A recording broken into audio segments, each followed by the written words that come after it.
I don't know if there's any deer out here, man. She's fucking roasted.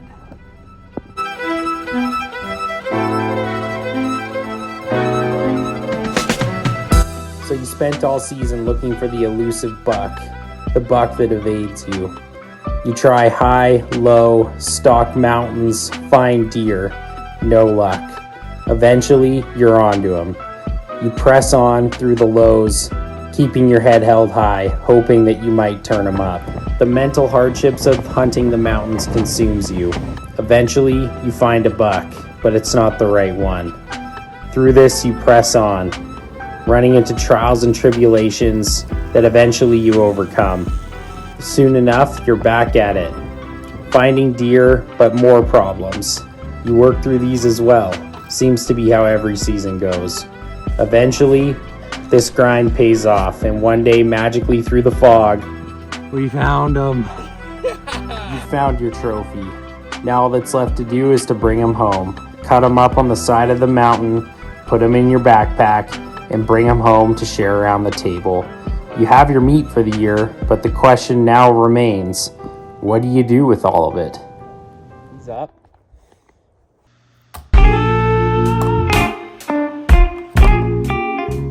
I've been hunting deer my entire life, since I was a young boy all the way up to now being a full-on adult. I've eaten it every way to Sunday, and eventually, you just kind of want to try something different. This year, through having a surplus of meat in the freezer, we decided to get quite a bit adventurous, hence this dish. I'm a big sushi lover and sushi fan, and if you like that, you're gonna like this dish. Beef tartare is traditionally a raw served dish, consisting of raw meat, raw eggs, onions, capers, salt, seasonings of your choice, and Worcestershire sauce. You can find it in restaurants all across the country, and is typically considered a high-end hors d'oeuvre or a starter. If you've never had it before, it is a really tasty dish. You wouldn't think that eating raw steak would be all that great, but I'm telling you right now, it's to die for. So this is my twist on that recipe. This is loaded venison tartare.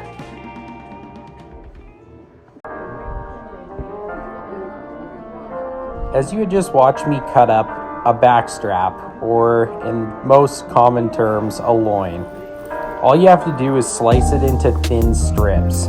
I use this trusty little knife of mine because it's sharp. A bigger knife may have made this a little bit more easy. But once you have all the strips cut, you stack them up into a roll and dice them up into smaller pieces. From there, you just mince them up into little 1/8-inch pieces, maybe around a quarter if you can only get them that small, but it's a little bit time consuming, but I will say this is the only pain in the butt part of this entire recipe, so if you can handle this, you can handle making the rest of it. Once you have this accomplished, move your minced meat off to the side, and it's time to start prepping your other ingredients. First on the list is some baby dill pickles. A lot of recipes call for gherkins, but I'm not a big fan of sweet pickles, so I just pick something that I like. You can substitute this for whatever you want. It just is really there for the crunch or the mouthfeel of the recipe. Overall, you don't notice it a ton in the end result of your product. You're going to want to dice this up as thin as you can. I'm lazy, so I like to grab the slap chop and just dice this up super quick. It's really time consuming to do it the other way to get them into tiny pieces, so you're going to see me use this a fair amount in this video. Once you have your pickles diced up to your desired consistency, all you need to do is really round them up, clean them up, and put them off to the side. Because next up, we're going to bring the next ingredient in, and it involves the exact same process. This is going to be some shallots. Shallots are quite a tasty little morsel. I like them quite a bit. Some people may not like them as much. You could substitute this for a different type of onion. If you're heavy on the onions, I guess you could pick something like a red, but if you don't like so much of the taste of onions, you could use a white onion. But all I'm going to do here is just dice them up, throw them into the slap chop, and get them ready in the same state as the pickles to go into the rest of the mixture. You might also notice that I haven't given you any portioning size. That's because when I cook, I don't necessarily follow directions to the letter of the law. Every single time I make something like this, I kind of eyeball it, and generally speaking, I get it close enough to never be able to tell the difference. So when it comes to adding ingredients or portioning, use your own discretion. Next up, we have some green onions. I know that green onions are typically considered to be a garnish, but when making this previously without it, I would say it's definitely a must. I'm not too sure exactly what it does to add to the flavors, but without it, you do notice that there's something missing. All you're going to want to do with these is kind of chop them up. It doesn't have to be super fine. By the time you're done mixing this thing, you're never even really going to be able to tell that there's rings of green onion in there anyways, but it does add to the flavor. Kick these off to the side as well, and next up is parsley. Parsley is a really aromatic little green. This is what is typically put in tartare. So in my recipe, I just used it because everybody else does. In the end, I mean, if you don't like parsley, you don't have to add it either, because this isn't exactly a traditional tartare recipe. You will notice that I'm not actually going to use any eggs, and that's because the following ingredients are kind of taking its place. We're gonna make a smoked oyster and anchovy aioli. So you're gonna wanna go to the store and grab whatever you can find. This stuff sometimes is a little bit tricky, but the one thing about venison is it's extremely lean. So these smoked oysters, a lot of people might turn their head or their nose at them, but I'm telling you right now, they're extremely delicious. You can literally take one right out of the can and eat it, and it's good on its own. But this is gonna bring all the essential fats and oils that the game meat is missing, so you're gonna wanna dice up the entire can. Just doesn't have to be perfect, just dice it up so it's not in big chunks. After you get this done, we're going to move on to the next piece of the puzzle, and that's the anchovies. Canned anchovies are actually quite delectable. If you've never tried them, which most people probably haven't, you wouldn't expect much. They look pretty disgusting, but you're going to want to get the ones that are filleted in half. This fish is extremely oily and also salty, so what this is going to bring to the dish is the salt factor. Also, it's a dense little fish, so when you're cutting up this little stack of anchovy, just dice them into little bite-sized bits, almost like bacon bits. And when you put it into your dish, it's going to give some real thickness and depth to the bite, which is essential in my opinion. Also, as we touched on before, just the oil and fat that the game is missing, this is another key component. So basically, that's all of the raw ingredients that go into the dish. Quite simple. 7 items. Really not too bad. Now all that's left to do is to transfer all of your diced stuff into some form of container. All of our big bowls were currently in the dishwasher, so I just used a glass pan. But I found when mixing this stuff, if you take the portions and you lay them out in a tray or something similar to this dish that I'm putting it into, it gives you the space to mix all the ingredients together prior to actually having to mush them all into one big ball. So when we add the following ingredients that I'm about to bring into the equation, it'll just make the mixing process that much more even. Okay, I was lying to you. There's definitely bacon going in this dish too, because realistically, what dish isn't good without bacon? So you're gonna wanna grab whatever type of bacon. We just bought what was on sale. This one had quite a bit of fat in it, which is also good, which will help with the game. But essentially, you just need to cut this up into smaller strips, and then you're gonna fry it until it's crispy. Once you get your bacon in the pan, you're gonna wanna take some butter, a good amount of it, because it's gonna be used for 2 things. We're gonna put this on some bread to eat with your dish, and add some garlic to it, because garlic butter is really where it's at.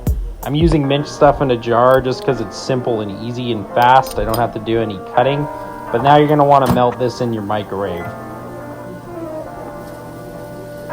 Once that's good melted, check on your bacon, stir it around, make sure she ain't sticking to the bottom of the pan, and take your melted butter over, because now we're going to prep your bread for this dish. I am definitely a big bread person, so when you go to select your bread, pick whatever you like. We had some sourdough around the house, but it had been out for a couple of days, so we decided to stop off at the store and get an Italian baguette, because it just seems fitting for this style of dish. Something that will really make or break it, in my opinion anyways, is just what you get to eat it on.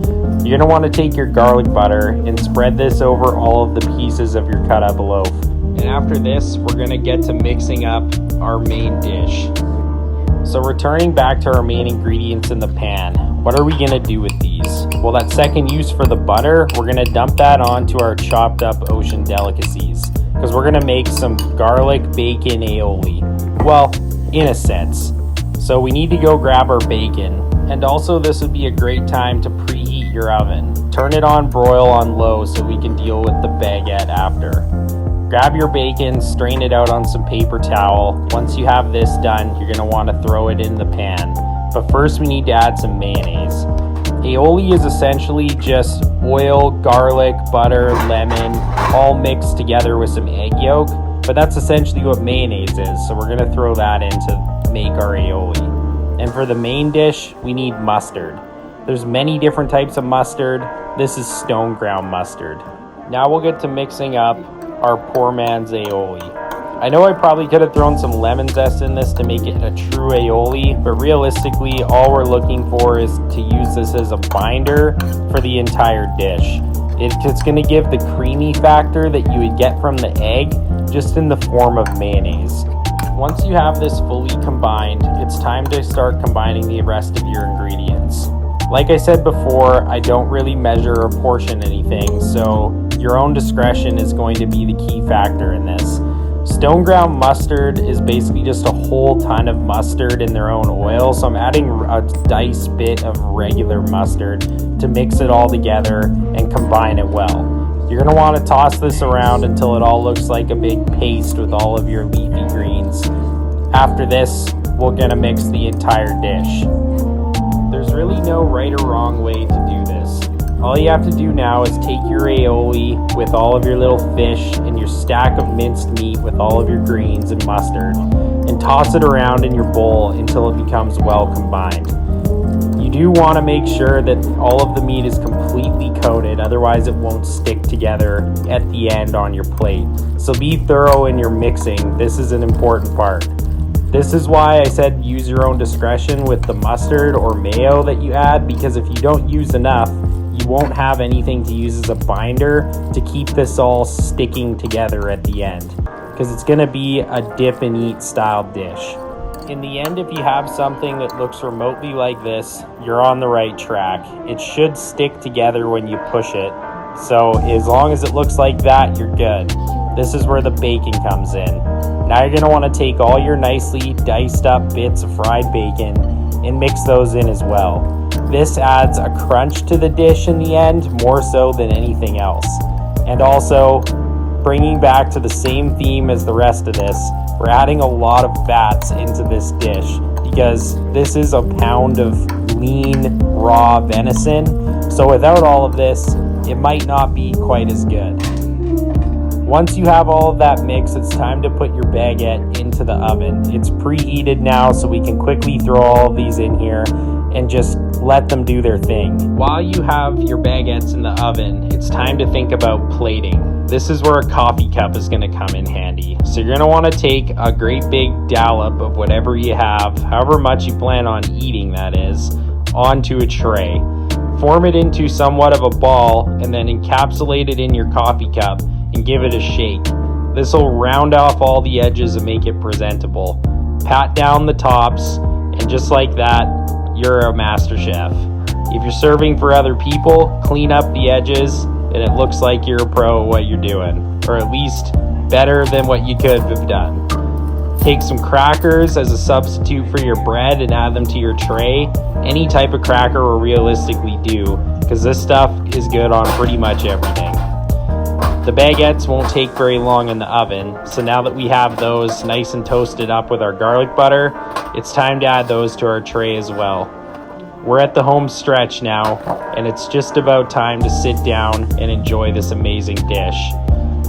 this type of food typically isn't exactly what you would call a tartare. It's almost like a handball. But that being said, it is still raw venison. So let's see what Kels thinks in the end. Well, if you stuck it in this far, this is venison Aoli. What the hell do you even call it?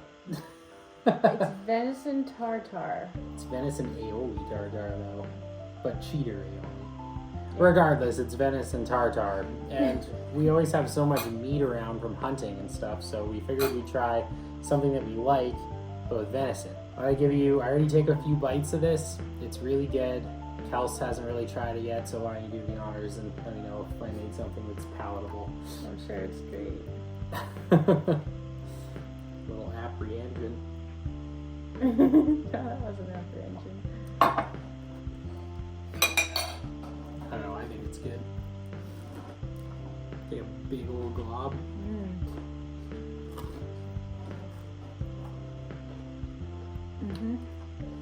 With the bread, it's like extra good. Yeah, it is.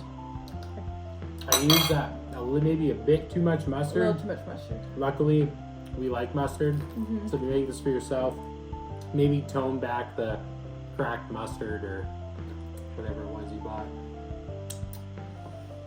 Stone ground mustard, because that stuff brings it's pretty strong. It brings the mustard. But other than that, it was really good. The bacon gives it like that little bit of a crunch, so it's not all mush. And then all the fish brings the oil and fat that the venison is missing. Very good. Yeah.